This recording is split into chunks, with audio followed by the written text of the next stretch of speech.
Por favor, deixe sua Bíblia aberta. Como o capítulo é longo, nós iremos fazer a leitura à medida que a exposição prossegue. Nós vamos orar mais uma vez, pedindo a orientação do nosso Deus para a compreensão dessa passagem e a aplicação do seu ensinamento para nós hoje. Pai querido, estamos diante da Tua palavra mais uma vez, já agradecidos por tudo que ouvimos nesta manhã, através do Teu servo, pastor Jonas. Pedimos que o Senhor continue a falar conosco, que Tua palavra nos conforte e nos fortaleça no propósito de influenciarmos em vez de sermos influenciados. Abençoa cada jovem aqui presente. Oramos também por aqueles que estão nos seguindo pela transmissão direta, pela internet. Abençoa-os também. Em nome de Jesus. Amém. Queridos, eu já conheci muitos casos de pessoas que abandonaram a fé em Deus depois de alguma fatalidade que aconteceu na sua vida. Morte de um ente querido, um fracasso financeiro. Poderia citar alguns exemplos de pessoas assim. Por outro lado, eu também tenho conhecido outras jovens e adultos que continuaram firmes na confiança em Deus, apesar de todo o sofrimento, as fatalidades e crises pelas quais eles passaram. Desde jovens, bem jovens, que descobriram que tinham doenças terminais como câncer, até pessoas na idade adulta, donas de negócios e que do dia para a noite, por conta de uma transação mal feita, um sócio que não era confiável, perderam tudo que tinha. E essas pessoas, apesar de terem perdido tudo que tinham e estarem debaixo de grande sofrimento, elas permaneceram firmes em Deus, sem abandonar sua fé e sua confiança em Deus. Eu creio que a razão é que elas aprenderam o segredo da vida cristã. Nós amamos a Deus pelo que Deus é e não pelas coisas que Deus nos dá. Nós o queremos por aquilo que Ele é e não pelas suas bênçãos. E uma vez que nós aprendemos isso e que nós vivemos isso, nós estamos prontos para enfrentar qualquer crise, qualquer situação que a vida porventura nos traga pela frente. E eu creio que esse é o ponto da história que nós temos aqui em Daniel capítulo 3. Aqui, como vocês sabem, Daniel registra a história de um evento que aconteceu na vida dos seus 3 amigos, que por se recusarem a cumprir a ordem do rei de adorar uma imagem que ele havia feito, foram lançados na fornalha ardente e de onde escaparam miraculosamente. Só que antes de serem lançados na fornalha ardente, pressionados pelo rei a adorar a imagem, eles disseram: nosso Deus pode nos livrar. Mas mesmo que ele não nos livre, nós não vamos adorar a imagem de ouro. Mesmo que ele não nos livre. Ou seja, não interessa se Deus vai nos dar livramento, se ele vai nos tirar dessa situação, se ele vai aliviar a pressão, ou de um jeito ou de outro nós permanecemos firmes. Nós não vamos adorar outro Deus que não seja o nosso Deus. O objetivo de Daniel, quando ele registrou essa história, foi trazer para os seus patrícios que estavam presos lá na Babilônia, que eram cativos, esse ensino de que mesmo debaixo de grande tentação e provação, a fidelidade a Deus ainda é o que Ele requer de nós. É muito fácil ser crente quando tudo dá certo, quando tudo está bom. Mas o grande desafio é amar a Deus e servir a Deus quando as coisas dão errado. E era exatamente essa a situação do povo de Deus naquela época. Eles estavam dominados por aquela potência estrangeira, haviam perdido o seu lar, haviam perdido o templo, haviam perdido os seus sacerdotes, os seus profetas, estavam em perigo de se aculturarem a idolatria e valores morais dos caldeus. Nós vimos ontem qual era o processo que era usado para isso, aquele processo de aculturação, mudar o nome, mudar a dieta, mudar a religião, mudar os costumes, mudar a língua. Eles estavam debaixo dessa pressão muito grande e muitos, sem dúvida, questionando se valia a pena servir a Deus, uma vez que Deus havia sido impotente ou não foi forte o suficiente para evitar que seu povo fosse derrotado e levado em cativeiro, tendo a sua própria religião destruída. O ponto de Daniel aqui, nesse relato, é que nós devemos servir a Deus mesmo sem esperar recompensas, mesmo quando tudo vai dar errado. E eu queria então trazer o ensino desse texto, exatamente porque acredito que, guardadas as devidas circunstâncias, nós vivemos numa situação bastante parecida. Os cristãos são hostilizados Eles recebem injúrias e calúnias e são alvos de críticas e mentiras na universidade, no trabalho, às vezes na própria família, quando a família não nos acompanha na fé. E não poucas vezes, especialmente o jovem, se pergunta se crer em Deus e continuar firme em seguir a Jesus é a coisa certa a fazer. Esse desafio é muito grande, particularmente quando a gente chega na universidade, onde nós vamos encontrar a grande pressão e a doutrinação dos professores, e também a pressão dos colegas para que nós participemos juntamente com eles em todos aqueles costumes que nós sabemos os universitários gostam de manter. Nem todos, mas prevalece no meio universitário. Vamos ver então, queridos, como Daniel faz isso. De que maneira ele usa essa história que aconteceu com seus 3 amigos para encorajar o povo de Deus a não se dobrar diante das tentativas do mundo para aculturá-los, transformá-los, mudar a identidade deles, mas é permanecer firmes na fé em Deus. Essa narrativa ela foi escrita provavelmente durante o domínio persa, não é? Quando já Nabucodonosor havia caído e Ciro já reinava sobre todo o mundo e Daniel ainda permanecia como um dos seus sábios. Do verso 1 até o verso 7, nós temos o relato de como Nabucodonosor mandou fazer uma estátua de ouro e exigiu que todos os oficiais do seu reino adorassem aquela estátua. Vamos ler do verso 1 até o verso 7. O rei Nabucodonosor fez uma imagem de ouro que tinha 27 metros de altura e 2,70 metros de largura. Era quase que um obelisco, né? Porque você vê que ela era estreita e extremamente alta, né? Era mais um obelisco. Tinha 2,70 metros tinha 27 metros de altura e 2,70 metros de largura, que ele levantou na planície de Dura, na província da Babilônia. Então o rei Nabucodonosor mandou reunir os sátrapas, os prefeitos, os governadores, os juízes, os tesoureiros, os magistrados, os conselheiros, todos os oficiais das províncias, para que viessem à cerimônia da inauguração da imagem que o rei Nabucodonosor tinha levantado.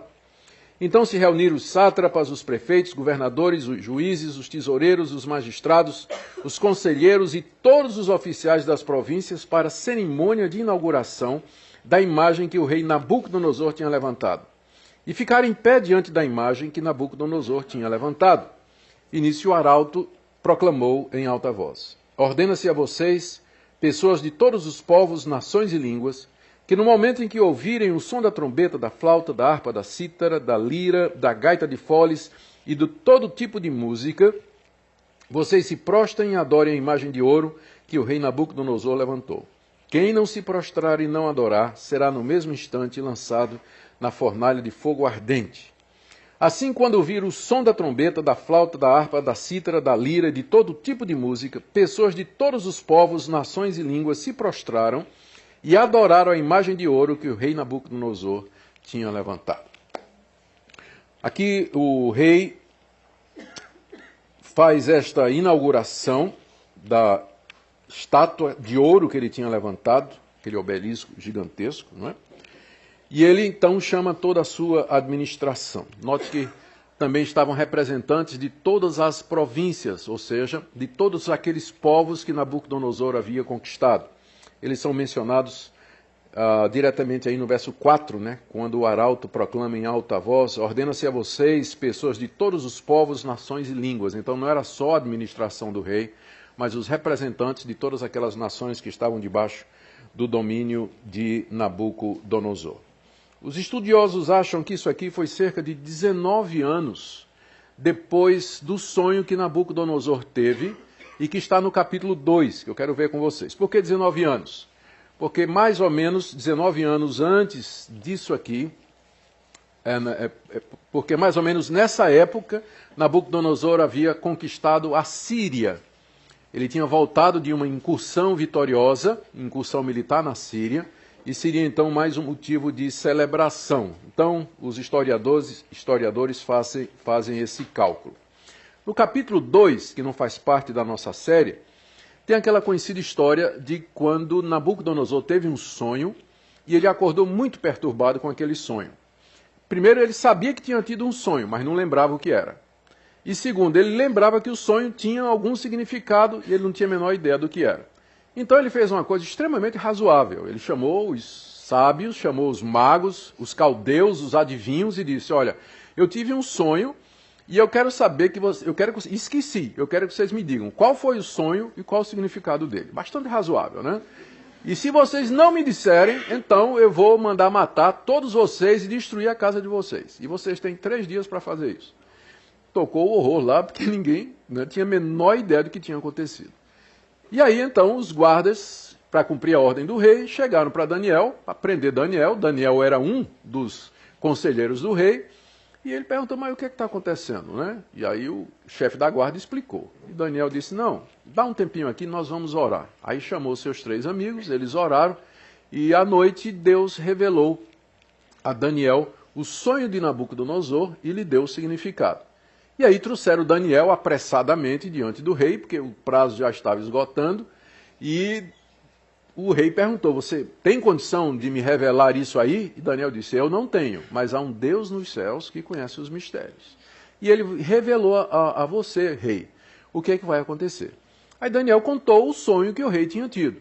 Que o rei tinha sonhado com uma estátua que tinha uma cabeça de ouro, peito de prata, barriga de bronze, pernas de ferro e pés de barro.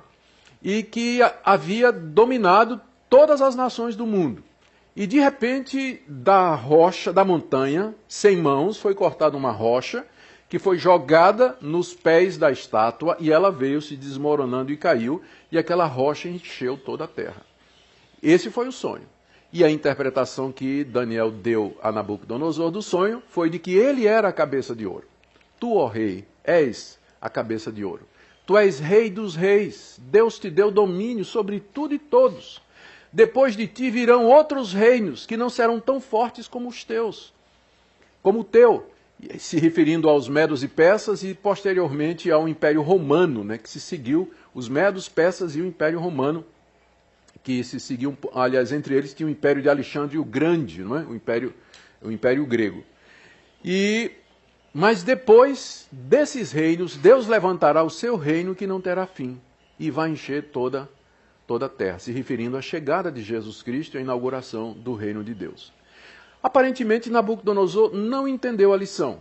Ele focou mais no fato de que ele era aquela cabeça de ouro. Encheu-se de si mesmo. E alguns anos depois, tendo já provavelmente esquecido o significado daquele sonho e de que aquela imagem havia sido destruída pelo reino de Deus, ele manda erigir aquele obelisco em homenagem a ele mesmo. Ele não aprendeu nada do capítulo 2, né, de que há um reino que é superior ao reino dele, há um rei que é maior do que ele. Se ele tinha alguma glória e poder, foi o Deus dos céus, o Deus de Daniel que tinha dado a ele. Então ele manda fazer aquela imagem, alguns acham que foi em homenagem ao Deus dele, Bel, mas o texto faz separação entre as duas coisas, entre adorar os deuses e adorar a imagem. Então a imagem era provavelmente do próprio Nabucodonosor, erigida em homenagem a ele. E ele queria então ser reconhecido como Deus. Todas as nações tinham um Deus que não se importava de ter outros ao lado dele. Por isso eu sei que aquela multidão naquele dia, no campo de Dura, não teve dificuldade nenhuma. O politeísmo, que é a religião que tem muitos deuses, os deuses politeístas, não, fica chato dizer, é errado dizer isso, não tem Deus politeísta, politeísta é o adorador. Mas os deuses que são adorados no politeísmo, eles não são exclusivistas. Você poderia adorar Bel e poderia adorar Marduk, você poderia adorar Aku, você poderia adorar Nebo, que eram divindades assírias. Esses deuses não se importavam de dividir o adorador com outro deus.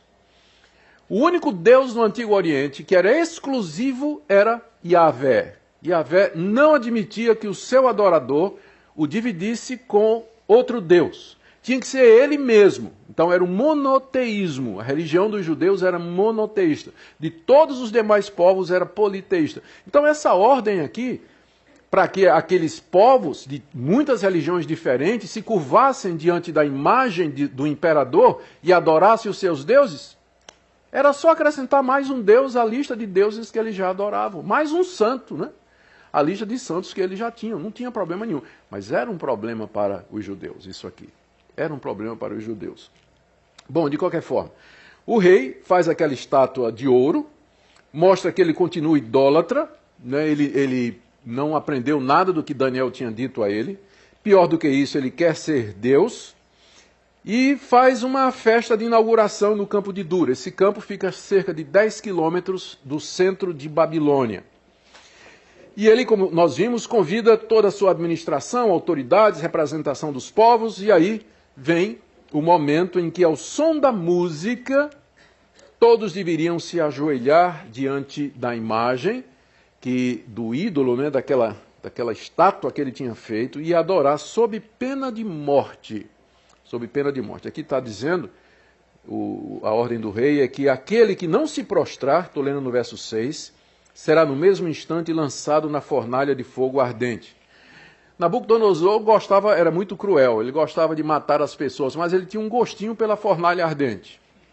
Lá em Jeremias 29, verso 22, está dito que ele assou 2 reis de Israel no fogo, Zedequias e Acabe. Então ele já tinha experiência de assar gente no fogo, né? Ele gostava do cheiro, né? Né? Não precisa botar fumaça não, por favor. Né? Ele gostava disso. E agora ele continua com seu método predileto de execução, que é a fornalha ardente. Quem não se curvasse diante da imagem, essa pessoa seria jogada dentro da fornalha acesa. Essas fornalhas eram geralmente usadas para cozer tijolos, era assim que se faziam tijolos até o dia de hoje, em olarias antigas, fogo de lenha, o tijolo é cozido, então, nessas fornalhas. Então, lendo o texto, você tem a impressão de que era um buraco no chão, né? Porque diz que joga, né? Mas você vai ver depois que, na verdade, era uma construção que tinha uma entrada e dentro, então, havia toda aquela lenha, todo aquele fogo, né? Todo aquele fogo. Muito bem, quando, então, tocaram a música, todo mundo se curvou. -3. Agora, imagina, aquele mar de gente abaixando, 3 cabecinhas em pé. Todo mundo baixou, né? Mas 3 ficaram em pé. E aí, do verso 8 a 18, nós lemos o relato de como os amigos de Daniel se recusaram a obedecer o rei. Vamos ler. Verso 8. No mesmo instante, alguns homens caldeus, aqueles que no capítulo anterior não tinham conseguido adivinhar ou descobrir o mistério do sonho, se aproximaram e acusaram os judeus. Os judeus aqui eram os 3 amigos. E disseram ao rei Nabucodonosor, que o rei vive eternamente. O Senhor, ó rei, baixou um decreto, ordenando que todo homem que ouvisse o som da trombeta, da flauta, da harpa, da cítara, da lira, da gaita de foles e de todo tipo de música, deveria se prostrar e adorar a imagem de ouro. E que todo aquele que não se prostrasse e não adorasse seria lançado na fornalha de fogo ardente. Há uns homens judeus, ó Senhor rei, que o Senhor, ó rei, pôs como administradores da província de Babilônia, Sadraque, Mesaque e Abednego. Estes homens fizeram pouco caso do Senhor, ó rei, não prestam culto aos deuses do rei e nem adoram a imagem de ouro que o Senhor levantou. Daqui você vê a distinção, né? Havia os deuses e a imagem. Daí a gente tira a conclusão de que a imagem era de Nabucodonosor. Então Nabucodonosor, irado e furioso, mandou chamar Sadraque, Mesaque e Abednego, e eles foram levados à presença do rei. Nabucodonosor disse, Sadraque, Mesaque e Abednego, é verdade que vocês não prestam culto aos meus deuses, nem adoram a imagem de ouro que levantei? Agora, pois, se vocês estão prontos, quando ouvirem o som da trombeta, da flauta, da cítara, da harpa, da lira, da gaita de foles, prostrem-se e adorem a imagem que eu fiz. Mas se não adorarem, serão no mesmo instante lançados na fornalha de fogo ardente. E quem é o Deus que os poderá livrar das minhas mãos? A arrogância de Nabucodonosor aqui chega ao máximo. Notem que Daniel não é mencionado aqui. Se ele tivesse, ele seria a 4ª cabeça. Provavelmente estava de viagem, ou havia sido dispensado daquela cerimônia porque o rei o tinha em alta estima e sabia que ele adorava só um Deus. De qualquer forma, ele não estava.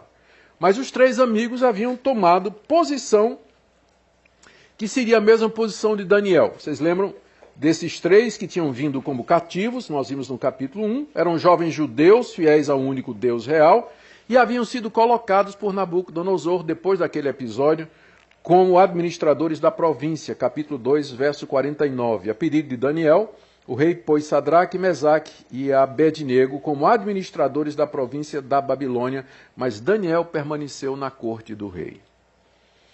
Eles foram denunciados, nós lemos aqui, pelos astrólogos, pelos magos, os caldeus, provavelmente cheios de inveja e de raiva, porque no capítulo anterior eles foram humilhados por Daniel diante do rei, porque eles não tiveram resposta para dar e Daniel chegou e resolveu o mistério.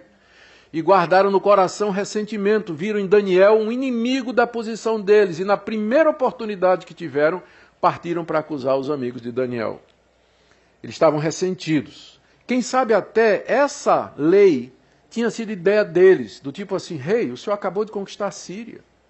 O senhor é o maior rei que já houve no mundo. Por que o senhor não faz uma imagem de si mesmo? E exige a adoração de todos, porque um rei com tanto poder tem que ser o filho dos deuses. Tem que ser o filho dos deuses. E quem sabe Nabucodonosor, cheio de vaidade, se deixou levar por isso. E agora o alvo era atingir os amigos de Daniel e o próprio Daniel, com esse decreto.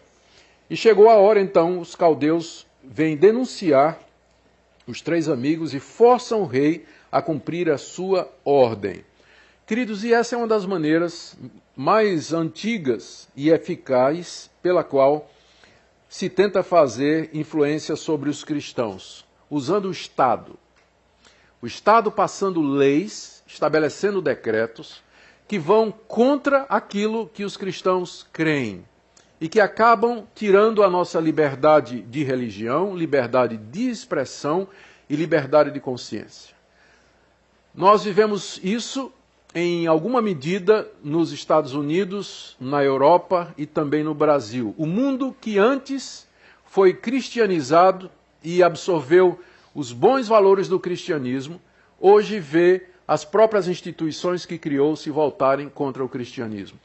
É uma coisa interessante, porque a moderna universidade, a ideia de Estado laico, o conceito das liberdades civis fundamentais, como direito de expressão, direito de religião, direito de consciência, e tudo isso é resultado da influência do cristianismo na civilização ocidental. Os anos se passaram e aquelas instituições que nasceram com o cristianismo se voltam agora contra o cristianismo. Por exemplo, qual a maior ameaça contra os cristãos na universidade? É o marxismo cultural, que vem de braços dados com o darwinismo, o naturalismo, o materialismo, o evolucionismo, que fazem pressão contra os jovens com o objetivo de fazê-los abandonar toda forma de confiança em Deus, toda forma de confiança em Deus. A pergunta é, onde é que nasceram essas ideias do marxismo cultural, do darwinismo? Elas nasceram exatamente nas universidades cristãs. Universidades que foram fundadas pelos cristãos há 300 anos atrás, 400 anos atrás. De lá que saíram estas ideias. A ideia de Estado laico é uma ideia defendida pela Reforma Protestante, a separação de Estado e Igreja, que prevaleceu na Idade Média e dava à Igreja Católica poder de vida e morte sobre toda aquela região. Os reformadores lutaram pela separação do Estado e da Igreja. Hoje em dia, quem mais persegue o cristão é o Estado laico, porque eles entendem que laico é ateu, Estado ateu, quando na verdade Estado laico quer dizer simplesmente um Estado que não favorece religião nenhuma e que, portanto, garante o direito de que cada cidadão adore o Deus que queira, ou Deus nenhum. Essa é a ideia do Estado laico que nós defendemos. Mas agora o que é que a gente vê? O Estado forçando sobre os cidadãos, especialmente sobre os cristãos, leis, decretos, uma maneira de ver a vida que vem contra aquilo que nós acreditamos. O Estado quer ensinar a gente a educar os nossos filhos, o Estado quer redefinir o conceito de família, o Estado quer redefinir tipo de relação sexual, O Estado quer redefinir questões metafísicas como a origem da vida, ou quer determinar esse tipo de coisa. A origem da vida é uma questão metafísica, a ciência não tem nada a ver com isso, a ciência não pode entrar nessa área. A ciência trabalha com aquilo que é observável, mensurável. Ela não pode especular sobre questões que estão além do seu escopo, mas há uma pressão muito grande sobre os cristãos que não chega a ser aquela violência física que nós vemos em países dominados pelo islamismo ou pelo comunismo, mas é o que a gente chama de violência simbólica. Nenhum cristão aqui, ninguém vai para a cadeia porque é cristão. No Brasil, por enquanto, não. Mas há essa violência simbólica quando o Estado empurra cada vez mais para fora da arena pública as convicções cristãs. Eu não posso me pronunciar sobre nenhum assunto, aborto, eutanásia, tudo como cristão, porque já sou censurado, dizendo que religião não tem nada a ver com isso, isso é uma questão do Estado. Não é uma questão do Estado. O cristão tem uma definição sobre o aborto, ele tem um pensamento, porque ele considera a vida como sendo um dom de Deus. E você vê aqui, é exatamente isso que está acontecendo. O poder estatal, o poder civil, querendo obrigar a consciência dos cidadãos, dos súditos, dos vassalos. E esses três moços resolveram que eles não se curvariam diante disso. Eles não seriam influenciados, mas eles seriam uma influência. Eu sei que todos nós sofremos esse tipo de coisa, é claro, guardado as devidas proporções. Nabucodonosor, quando tem notícia disso, é o que lemos do verso 13 a 15, ele como que dá uma segunda chance para aqueles jovens, porque ele conhecia aqueles jovens, ele conhecia Daniel. Ele se lembrava da história de como aqueles moços se destacaram entre os demais. Tinha algum apreço por eles. Por isso, lhes dá uma outra oportunidade, do verso 13 a 15. Nabucodonosor, irado e furioso, mandou chamar Sadraque, Mesaque e Abednego. E eles foram levados à presença do rei. Nabucodonosor lhes disse: Sadraque, Mesaque e Abednego, é verdade que vocês não prestam culto aos meus deuses, nem adoram a imagem de ouro que levantei? Agora, pois, se vocês estão prontos, quando ouvirem o som da trombeta, da flauta, da cítara, da harpa, da lira, da gaita de foles, prostrem-se e adorem a imagem que eu fiz. Mas se não adorarem, serão no mesmo instante lançados na fornalha de fogo ardente. E quem é o Deus que os poderá livrar das minhas mãos? Sadraque, Mesaque e Abednego responderam ao rei: Ó Nabucodonosor, quanto a isso, não precisamos nem responder. Se o nosso Deus a quem servimos quiser livrar-nos, ele nos livrará da fornalha de fogo ardente e das suas mãos, ó rei. E mesmo que ele não nos livre, fique sabendo, ó rei, que não prestaremos culto aos seus deuses e nem adoraremos a imagem de ouro que o Senhor levantou. Aqui o rei está tão furioso, né? Mas ele, como eu disse, dá uma chance para eles. Vocês estão prontos? Vou mandar tocar de novo. Olha aí, gente, pessoal da banda, de novo, peraí, vamos tocar de novo. Vou mandar tocar de novo. Quando eu tocar, vocês têm que se ajoelhar e adorar a imagem de ouro que eu levantei. E se vocês não fizerem isso, vocês vão ser assados, como eu assei Zedequias e Acabe, os reis de Israel. Quem vocês pensam que são? Eu assei os reis de vocês na minha fornalha. E agora, se vocês não se curvarem, é o que eu vou fazer com vocês. E quem é o Deus que vai livrar vocês da minha mão? Vocês acham que esse Deus de vocês vai livrar vocês? Ele não livrou a nação de vocês da minha mão? Vocês são cativos hoje do meu poder? Essa confiança no Deus de vocês é furada. Esse Deus ou não existe, ou ele é fraco.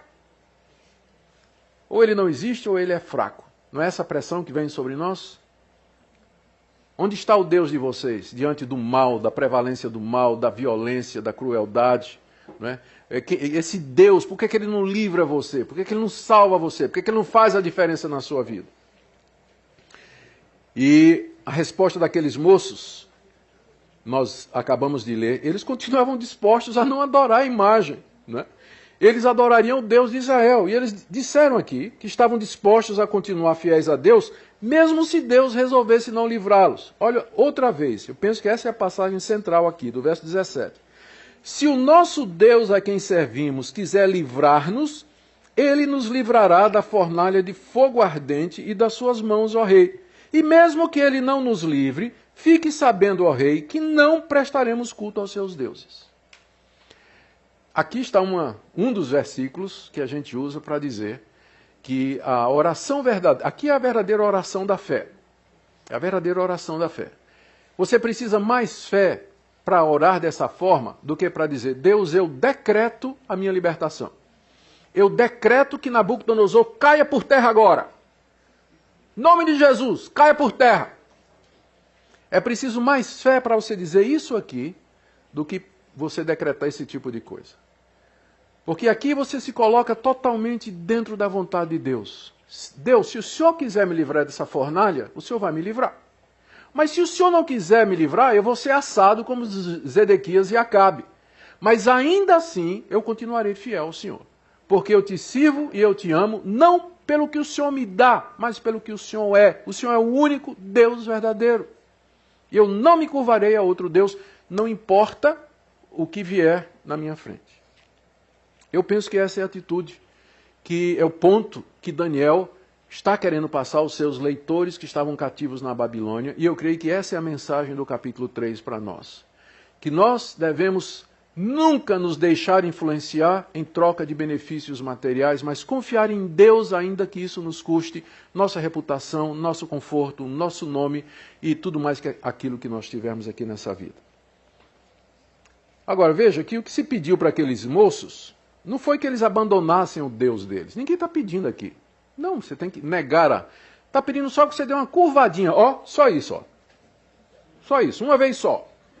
Não precisa fazer isso. E você escapa da fornalha de fogo. Só. Não precisa fazer nada. Ninguém está pedindo para você negar a Yahvé.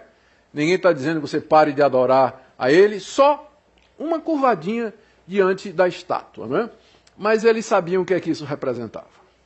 E eles preferiram morrer. Eles não tinham certeza se Deus ia livrá-los. Sabiam que Deus podia. Não sabiam se Deus queria. Que há uma diferença, não é? A gente sabe que Deus pode, mas a gente não sabe se Ele quer. Porque Ele pode ter outros planos. Então, mas isso não fazia diferença para eles. Eles disseram: nós não vamos dobrar o nosso joelho diante do que você quer. Do verso 19 a 23, nós temos o relato da como Nabucodonosor, irado, mandou aquecer a fornalha 7 vezes mais e lançar os rapazes ali dentro, né? Aqueles moços. Verso 19 a 23. Então, Nabucodonosor se encheu de fúria e o aspecto do seu rosto se alterou. Né? Dava para ver pela cara do rei que ele estava muito zangado. Se alterou em relação a Sadraque, Mesaque e Abednego. Ordenou que se esquentasse a fornalha 7 vezes mais do que de costume. Ordenou aos soldados mais fortes do seu exército que amarrassem Sadraque, Mesaque e Abednego e os jogassem na fornalha de fogo ardente. Então esses homens foram amarrados com seus mantos, túnicas, chapéus e suas outras roupas e foram jogados na fornalha de fogo ardente. Lembrando que não era um poço, não é? Mas era uma construção como uma olaria, onde tinha uma fornalha acesa, um caminho no meio, e lá, então, eles jogaram a fornalha, ao verso 22. Mas porque o rei exigia urgência e a fornalha estava superaquecida, as chamas do fogo mataram os homens que jogaram Sadraque, Mesaque e Abednego dentro da fornalha. E os 3 homens, Sadraque, Mesaque e Abednego, caíram amarrados dentro da fornalha de fogo ardente, empurrados pelos soldados, né? Foram jogados dentro e a chama então matou os soldados e eles foram jogados ali. O verso 24 até 27 fala então do livramento miraculoso que Deus resolveu operar naquele momento. Vamos ler, continua lendo. Em seguida o rei Nabucodonosor, muito espantado, se levantou depressa e perguntou aos seus conselheiros: não eram 3 os homens que amarramos e jogamos no fogo? Eles responderam: é verdade, ó rei. Mas o rei disse: eu, porém, estou vendo 4 homens soltos, andando no meio do fogo. Não sofreram nenhum dano. E o aspecto do quarto é semelhante a um filho dos deuses. Então Nabucodonosor se aproximou da porta da fornalha de fogo ardente e gritou: Sadraque, Mesaque e Abednego, servos do Deus Altíssimo. Agora, né? Agora tá bom. Venham para fora, venham cá. Então Sadraque, Mesaque e Abednego saíram do meio do fogo. Os sátrapas, os prefeitos, os governadores, conselheiros do rei, chegaram perto deles e viram que o fogo não teve poder algum sobre o corpo desses homens. Os cabelos da cabeça não foram chamuscados, os mantos não sofreram mudança e eles não estavam com cheiro de fumaça. Deus, que podia, também queria dessa vez, né? E ele não permitiu então que eles morressem queimados. Lá em Hebreus capítulo 11, verso 34, esse episódio é narrado. Esses três moços aparecem na galeria dos heróis da fé, quando lá o autor de Hebreus diz que pela fé extinguiram a violência do fogo. Eles confiaram em Deus. Eles não sabiam se Deus ia, se Deus queria, mas confiaram que Deus podia. E a fé é isso. A fé é confiar em Deus, mesmo que a gente não saiba exatamente o que Ele vai fazer. Mas confiar em Deus e na sua providência. Eles confiaram em Deus. Um quarto homem estava andando com eles dentro da fornalha. E na interpretação de Nabucodonosor, era alguém como um filho dos deuses. Ele estava refletindo a sua própria visão pagã, porque o deus dele, Bel, era casado com a deusa Milita. E geraram todos os demais deuses que eram adorados pelos assírios. Então, eles pensaram que aquele quarto homem era um filho de Bel com Milita, né? Um filho dos deuses desceu para protegê-los. Mas o restante do texto vai nos dizer que era um anjo do Senhor. E quem sabe era o próprio Senhor Jesus Cristo.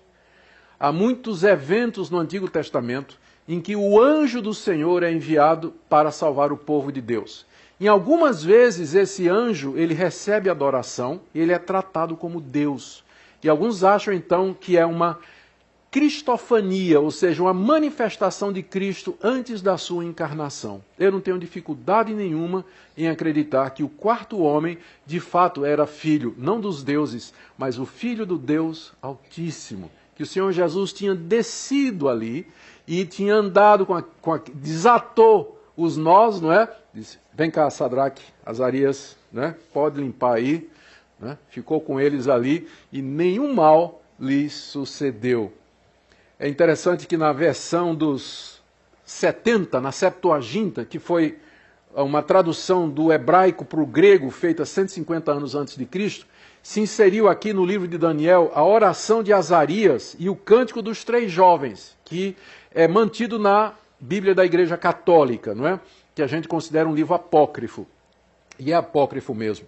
Mas é interessante porque lá na oração de Azarias, diz que quando Azarias caiu lá com os seus amigos na fornalha, ele elevou a voz a Deus e disse, ó Deus, nós pecamos contra ti, nós merecemos esse castigo porque nós somos idólatras e agora a tua mão veio sobre nós, mas tu és o Deus que domina sobre tudo e todos, tu podes nos livrar e assim por diante. Eu creio que, mesmo que seja apócrifo, e é mesmo, não tem nada na oração que desmereça ou que não poderia ter sido dito por Azarias. De fato, aqueles jovens tinham consciência de que o que estavam passando ali na Babilônia era o resultado da desobediência deles diante de Deus. Mas ali eles estavam dispostos a permanecer fiéis na terra do cativeiro, e Deus teve misericórdia deles. Do verso 28 até o final do capítulo, nós temos a reação de Nabucodonosor. Nabucodonosor disse, bendito seja o Deus de Sadraque, Mesaque e Abednego, que enviou o seu anjo e livrou os seus servos, que confiaram nele, pois não quiseram cumprir a palavra do rei, preferindo entregar o seu corpo a servir e adorar um Deus que não era o Deus deles. Portanto, eu faço um decreto, ordenando que todo povo, nação e língua que disser blasfêmia contra o Deus de Sadraque, Mesaque e Abednego, que seja despedaçado, que suas casas sejam reduzidas a ruínas, porque não há outro Deus que possa livrar como esse. Então o rei fez prosperar Sadraque, Mesaque e Abednego na província da Babilônia. Finalmente, Nabucodonosor se curva diante de Deus. Ele reconhece a glória do Deus de Israel, reconhece a coerência dos três jovens, como eles foram fiéis, preferiram desobedecer ao rei e entregar o seu corpo para ser queimado, mas para manter a sua fidelidade. E ele passa um edito real, proibindo que se fale mal do Deus de Israel em toda a província. E faz com que os jovens prosperem dentro da sua administração. Alguns acham que nós vamos encontrar Nabucodonosor na glória. Não é? Eu não sei, porque no próximo capítulo, que é o capítulo 4, ele aparece dizendo, né, ele aparece lá nos jardins da Babilônia, que é uma das 7 maravilhas do mundo, os jardins suspensos da Babilônia. Aparece ele lá dizendo, não é essa a grande Babilônia que eu criei, que eu construí para a minha grandeza e para a minha glória? E Deus, na mesma hora, o castiga com uma doença e ele cai de 4 e se torna como um animal durante vários anos, até que volte à razão dele. E quando volta, ele reconhece que Deus é Deus supremo. Esse livro narra esse conflito desse Deus pagão com Deus, esse rei pagão com Deus verdadeiro, né? Num capítulo ele está falando bem de Deus, no outro ele quer ser Deus. E Deus sempre derrubando ele. A gente não sabe se ele se converteu aqui no capítulo 4, né? No 3 aqui, o que ele fez foi simplesmente reconhecer que o Deus daqueles judeus era o maior Deus de todos. E agora ele, além de adorar Bel, ele adora esse Deus também. Ele continua politeísta. Naquele tempo, a conversão significava se tornar monoteísta. Porque era fácil você acrescentar o Deus de Israel aos demais deuses que você achava. É o que Nabucodonosor está fazendo aqui. Não é? Tanto é que no próximo capítulo ele ainda está se vendo como Deus e desafia Deus. Eu quero terminar. O que Daniel quis ensinar com essa narrativa aqui? E eu reuni aqui algumas lições para nós que já foram citadas. Primeiro, que o povo de Deus deveria resistir a todas as tentativas dos poderes humanos de fazerem com que traíssem o Deus de Israel. O tema desse encontro é influenciando e não influenciados, ou influenciados e não influenciando. E eu penso que aqui essa lição é muito clara. Esses moços sofreram a influência poderosa de um edito real, da vontade do rei mais poderoso da época, para que eles mudassem a sua religião e, portanto, a sua identidade, que se aculturassem, que fizessem como todos os povos estavam fazendo. Como eu disse, foram só 3 cabeças que ficaram erguidas diante daquele mar de gente ajoelhada diante da imagem. O mundo quer fazer a mesma coisa conosco, quer nos fazer usando os recursos que tem, mudando nosso nome, nossa identidade, passando leis, nos obrigando. Eles querem que nós esqueçamos o nosso Deus, que nós esqueçamos o Deus de Israel, as promessas que ele fez em Cristo Jesus, os valores cristãos, e nós sejamos como as demais nações que se curvam diante da imagem de ouro. Aqui Daniel diz aos seus patrícios cativos na Babilônia, fiquem firmes, porque isso tem um fim. Deus haverá de triunfar. Deus haverá de ganhar no final de todas as coisas. Não meçam as consequências. Amem a Deus acima de vocês mesmos, porque Deus, se quiser, Ele pode livrar os seus servos. E mesmo que Ele não livre, nós vamos continuar servindo a Deus. Eu penso, queridos, que essa é a essência do cristianismo. Amar a Deus de todo o coração, de toda a nossa alma e de todas as nossas forças. Amá-lo acima de todas as coisas, amá-lo pelo que ele é e não porque ele pode nos dar. E demonstrar esse amor publicamente como os 3 amigos fizeram. Eles poderiam ter sido flexíveis, mas eles foram coerentes. E, por último, Deus vai abençoar sim os que desejam ser fiéis a Ele e resistirem a serem influenciados, dando forças para ficar firmes, trazendo livramento se for a vontade dEle, ou sustentando até o fim. Porque vejam, ele não livrou João Batista. João Batista estava na mesma condição. Um poder civil, real, do imperador, que o mandou prender porque estava denunciando seu relacionamento amoroso com a sua cunhada. E João Batista estava na prisão. João Batista sabia que se Deus quisesse, Deus podia livrá-lo. Mas mesmo que Deus não livrasse, João Batista iria continuar servindo a Deus como continuou. E o resultado é que, daquela ocasião, Deus não quis livrar. E diferente dos 3 moços que Deus tirou da fornalha, Deus não tirou João Batista da prisão. Ele saiu de lá morto, degolado. Deus também não livrou os heróis mencionados em Hebreus capítulo 11, cerrados ao meio, referência ao profeta Isaías, que morreu dessa forma, apedrejados, mortos ao fio da espada. Quantos não foram livrados por Deus e Deus os entregou à morte mesmo, para não falar do seu próprio filho, que orou, se possível, passa de mim esse cálice, e a resposta de Deus foi não. Mesmo assim, Jesus Cristo disse, seja feita a tua vontade e não a minha. Por isso, queridos, termino aqui com essa aplicação. Talvez a vocês que estão aqui nessa manhã e que estão sendo tentados no ambiente que vocês estão, na universidade, no trabalho, na família, são tentados, pressionados a se aculturar, são influenciados a ser como o mundo, no namoro, no uso do dinheiro, na maneira como vocês gastam o tempo de vocês, na maneira como vocês se relacionam com as pessoas, na maneira como vocês usam as mídias sociais. Nós somos diferentes, nós não somos como eles. Nós somos um povo distinto, separado por Deus, para refletir a glória de Deus aqui nesse mundo. Então fique firme. Talvez você está aqui e você já caiu. Talvez você já deu aquela ajoelhadinha, não é? E no fundo do seu coração você sabe que você não tem sido fiel a Deus. E que você tem sido vacilante, que você tem dividido a sua lealdade, talvez com receio, talvez com medo. Eu queria nesta manhã convidar você a confiar em Deus, a renunciar a tudo aquilo que é duvidoso na sua vida e que você sabe muito bem, a resistir à pressão para você ser igual ao mundo. E para que todos nós assumamos publicamente que se baixe toda a cabeça, mas que as nossas fiquem erguidas. Nós servimos a Deus e a Ele somente. Nós não nos curvaremos aos deuses desse mundo. Amém? Vamos orar.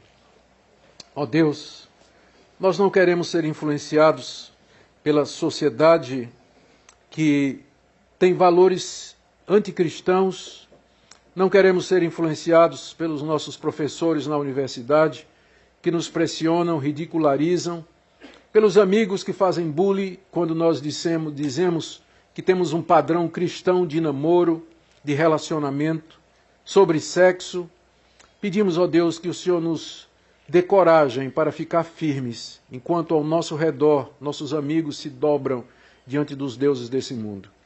Nós pedimos que o Senhor ajude aqueles que aqui, nessa manhã, já caíram ou se ajoelharam.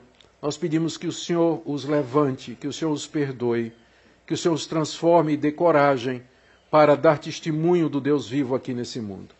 Nós pedimos em nome de Jesus. Amém.